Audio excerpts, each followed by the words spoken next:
میدونستی اسکاتلند یکی از جادویی ترین طبیعت‌های دنیاست؟ جایی که صخره‌ها تو مه ناپدید میشن و دریاچه‌ها پر از افسانه‌ان.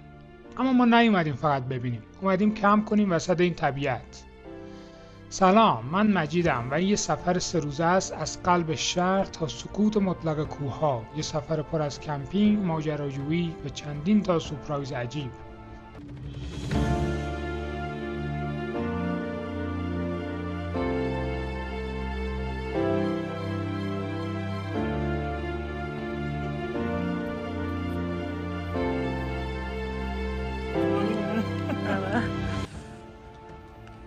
Welcome to Edinburgh.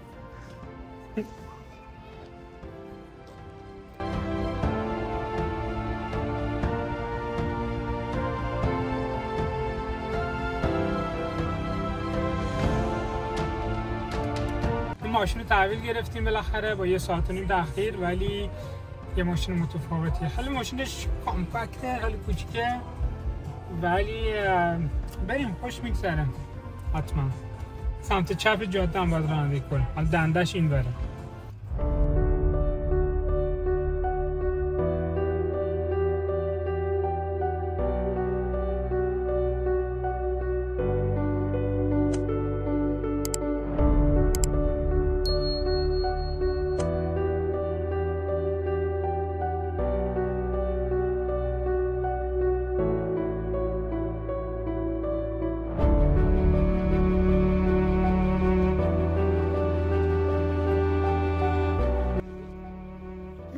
کوزی قشنگیه نه؟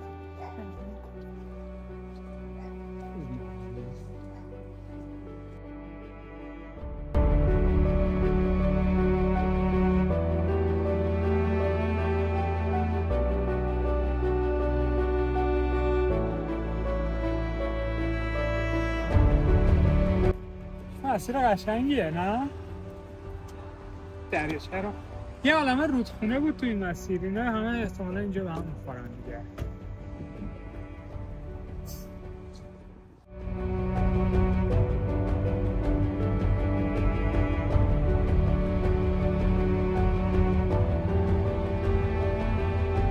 بعد از مسیری پر از مناظر خیره کننده رسیدیم به دره گلنکوه، جایی که کوههای معروف 3 خواهر از زمین سر برافراشتن.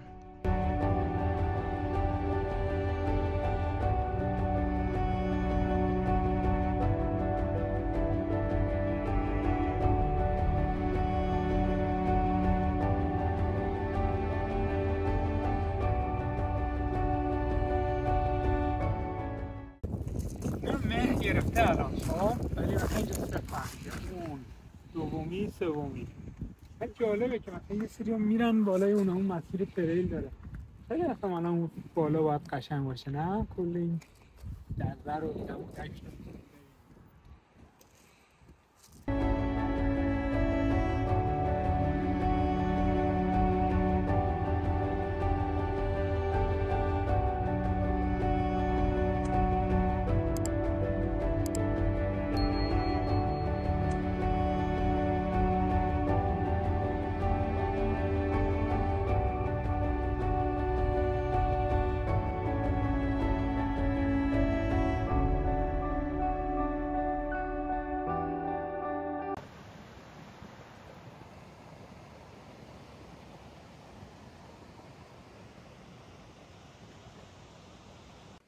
این کمپ سایتش واقعا عالیه، کنار رودخونه پای کوه.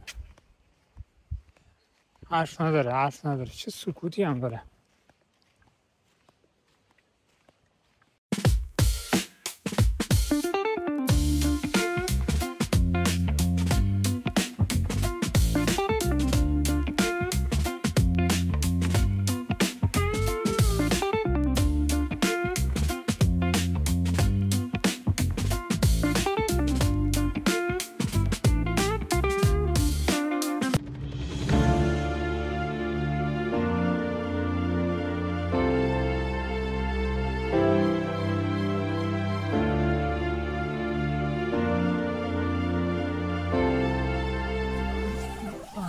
داشته باز میکنم به این سبب. خب بعد 1 سال دوباره این چادر نازنینمون رو واس کردیم.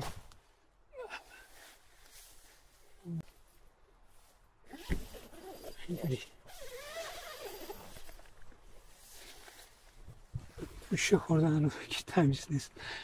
امشب چون که تو هواپیما می اومدیم تو وسایلمون نتونستیم کپسول گاز بیاریم. بعد تو شهرم حالا پیدا نکردیم. بعد دیگه نمیتونیم آتیش درست کنیم و مثلا یه چیزی کپسول گازمون رو را بندازیم. خلاصه که امشب مجبوریم که با غذاهای سر کنیم. ببینیم چه جوری میشه.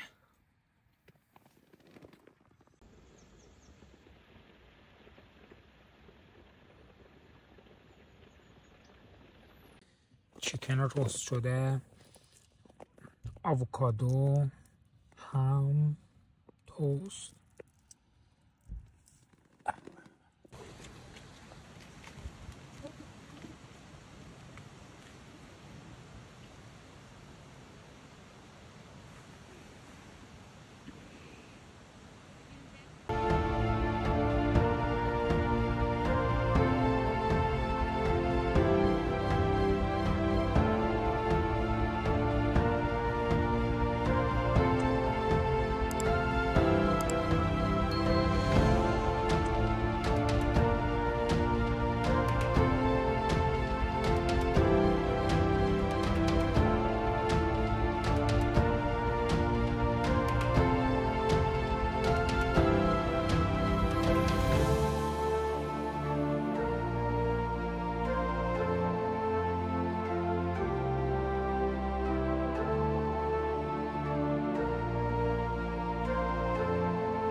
ما بالاخره بعد از 1 ساعت دنبال جا پارک گشتن رسیدیم به پل معروف فیلم های جیمز باند و کی بود اسمشون پسر هری پاتر.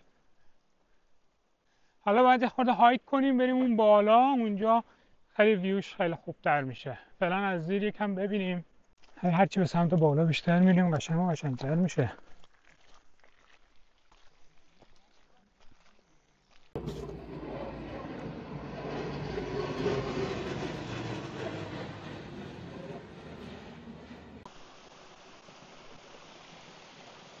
قطارش دیلی داره. اومد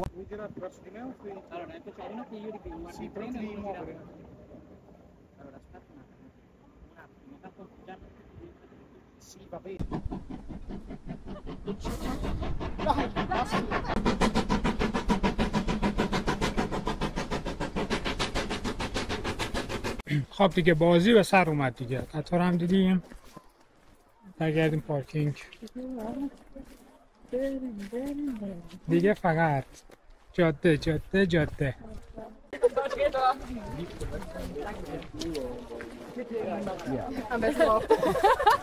در ادامه مسیرمون رو به سمت آیل آف اسکای یا جزیره اسکای ادامه دادیم.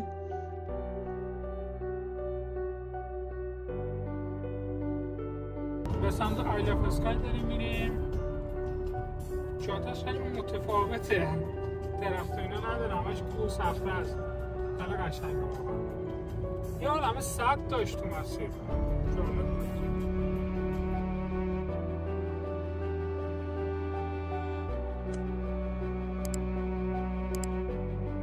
مسیرمون پر بود از قلعه‌های قدیمی اسکاتیش. تصمیم گرفتیم تو یکیشون توقف کنیم. بریم ببینیم این قلعه چی داره بهمون نشون بده.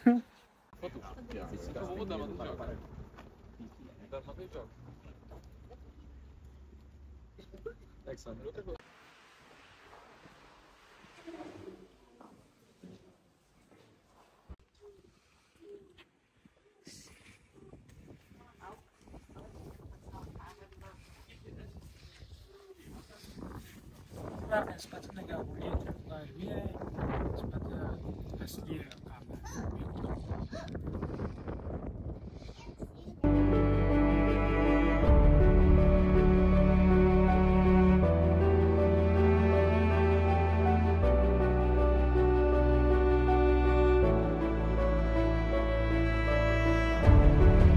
بالاخره ورود کردیم به این جزیره اصلی که مقصدمون بود، آیل اف اسکای، جزیره اسکای. بعد حالا فعلا این سوپرمارکت وایسادیم خورده خرید کنیم بریم کمپ سایت. الان که دیگه آخر شبه، یعنی آخر شب که آخر روز در واقع، ساعت 6:30. بعد بریم کمپ کنیم و شبو به سر بگذرونیم که فردا میخوایم بریم جزیره رو بگردیم. یه چند تا ویو پوینت خیلی معروف داره، بریم ببینیم. و صفا سیتی کمپ سایت رو می‌خواستیم بریم و جا نداشت برای چادرمون. بعد اومدیم یه دونه کمپ سایت دیگه. این کمپ سایت خیلی جاش بد جایه، کنار یه دونه مثلا از این چی میگه، از این برکه های که پر از آب مونده داره، پر از پشه و بوی گند و ولی خیلی شلوغه. این امروز خیلی گشنم بودم، دستور دادم به سرآشپز بزرگ که برامون غذای عجیم درست کنه. عجیم میخوام بهتری کنم.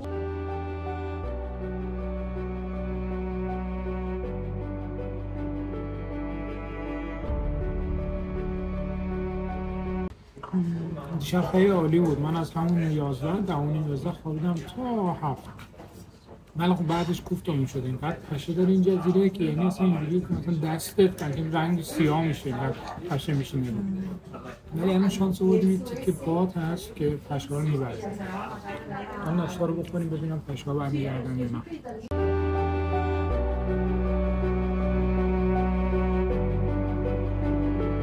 اولین جایی که توی جزیره بازدید کردیم د استور بود، جایی که 3 تا صخره از دل زمین سر برآوردن. مقصد ما اینه که بریم پای این سنگا که پای این قله کوه در واقع یه سری سنگ اینجوری آویزون هست. بعد تقریبا مسیرش 4 کیلومتره ولی حدودای 1 کیلومتر هم ارتفاعشه. این بلنده که این وسطه اصل کاری است. یه دونه سمت راستش از کوچولوتره، یکی هم سمت چپش. بعد ولی مسیر هم داره که میره پشت کوه، اون قله اصلیش هم میشه رفت. این ستاش از اینجا معلومه، از چپ به راست. یکم برم این برتر اینجوری 1 2 3 ما ادامه بدیم بریم تو اون بالا هم که این پایین یک جزیره که نه، یک دریای ابری هست اینجا ببینیم. دیگه تو مسیر برگشتیم، خداحافظی کنیم با سنگا.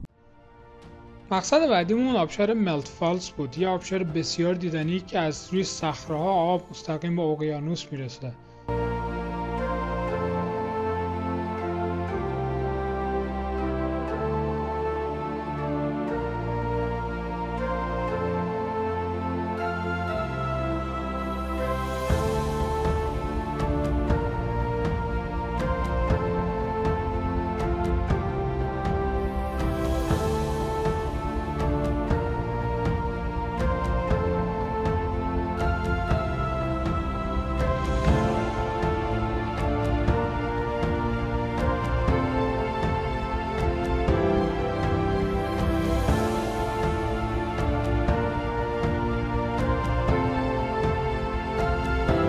بعد از بازدید از آبشار به سمت شهر پورتره رفتیم، جایی که به پایتخت جزیره اسکای معروف هست. یه شهر کوچیک کوزی با یه سری خونه‌های رنگی.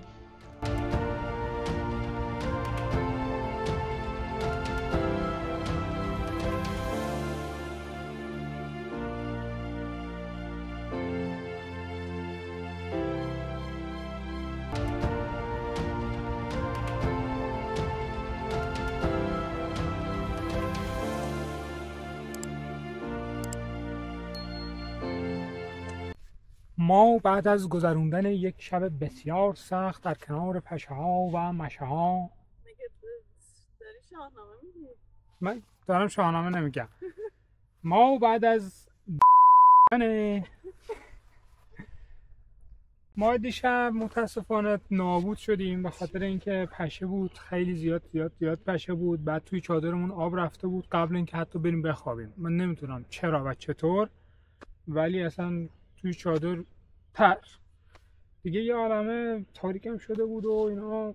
چادر رو تمیز کردیم و خوش کردیم و پشه ها رو کاری نکردیم، گیواب کردیم. من تمام دستم، صورتم، همه جون پشه زده. ولی خب نمیشه از حق گذاشت که اینجا کم سایتش قشنگه. میخوام بریم اینجا یک جاده ای هست به اسم نورد کوست 500، یعنی جاده ساحل شمالی 500. یه جاده خیلی طولانیه که میره کل اسکاتلند از بالا دور میزنه اینا. بعد یه عالمه ویو پوینت ها قشنگ داره که ما نمیرسیم کلشو بریم، اصلا تو برنامه‌مون هم نبوده، ولی میخوایم بریم یه مقدارشو بریم. یه چند تا سال قشنگ داره، آبشار داره، اینا رو بریم و بعد امروزمون میخواد این کارا رو بکنیم.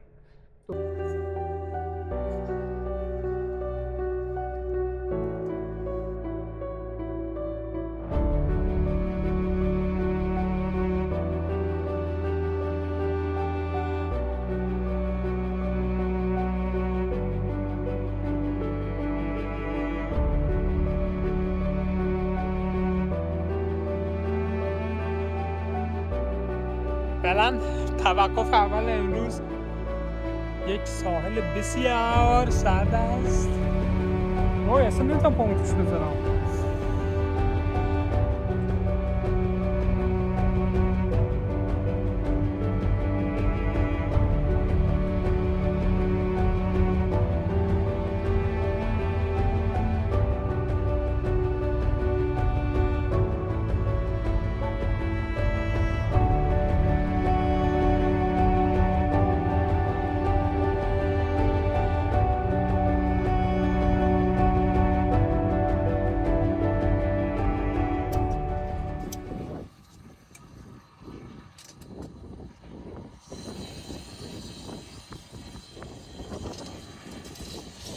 همونطور که در ویدیو قبلی مشاهده کردید یه غذایی آماده است که دیهیدراته شده. ما کافیه فقط توش آب جوش بریزیم، به مدت زمان مناسب صبر کنیم. باحال، دو تا جا داره. یه جا داره این بالا اوپن، بعد آب میریزی توش، بعد از اون پایینی باز میکنی.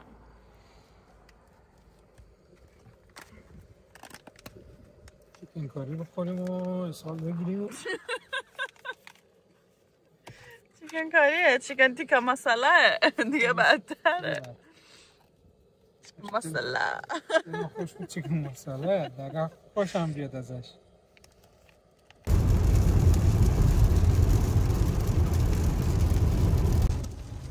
بالاخره بارون اسکاتلند ما رو گرفت.